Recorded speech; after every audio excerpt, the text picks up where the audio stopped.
I'm Callan Hobman. Here's some of the stories making headlines locally.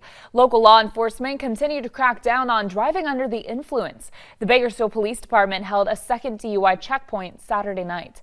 Officers were stationed along Ming Avenue from 6:30 p.m. to 1:30 a.m. 814 cars were screened by officers. One driver was arrested for DUI and another for a felony warrant. 10 drivers were cited for driving with a suspended license and 19 were cited for driving with no license. 30 cars were seized and 20 were impounded.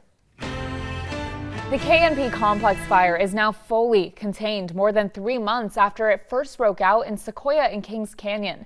According to the national park, the fire was declared 100% contained Thursday. That's after recent rainfall in the area. The KNP complex fire was ignited by a lightning strike early September, and it burned more than 88,000 acres.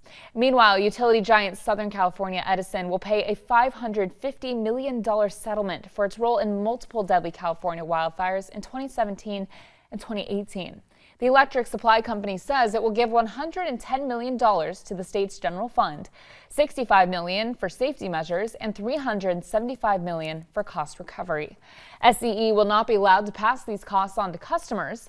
The Thomas, Rye, Myers, and Liberty fires started in SCE territories in 2017. 2 people died in the Thomas fire, and it caused mudslides that killed another 21. 3 people died in the 2018 Woolsey fire, and together, the fires charred 385 acres and destroyed 3,000 structures. A spokesperson from SCE says, quote, "The company believes the agreement is fair and reasonable." And now let's take a look at our weather forecast. Heading into our Sunday, there is a dense fog advisory in effect for the morning here in Kern County. It's definitely foggy out there, so make sure you're driving carefully. Temperature-wise, we're hitting a high of 58, and we stay in those upper 50s, even maybe reaching 60 on Tuesday. Through those temperatures on Thursday, but then we drop into those low 50s heading into next weekend for the holiday. There's also a chance of rain starting Wednesday, and that could last through Saturday. It'll be much weaker of a storm system than what we saw last week, but could still see some showers as we head into the holiday as well. So we'll keep an eye on that as we head into this week. Mountain communities wise, we're at 58 for Lake Isabella today, 51 for Tehachapi, and 56 for Fraser Park. Those temperatures fluctuate, give or take a few through Wednesday, but then really start to cool off heading into next weekend. We drop back into those 40s Friday and Saturday. And of course, with that storm system bringing rain can also mean snow for our higher elevated areas. So we'll have to keep an eye on that as well.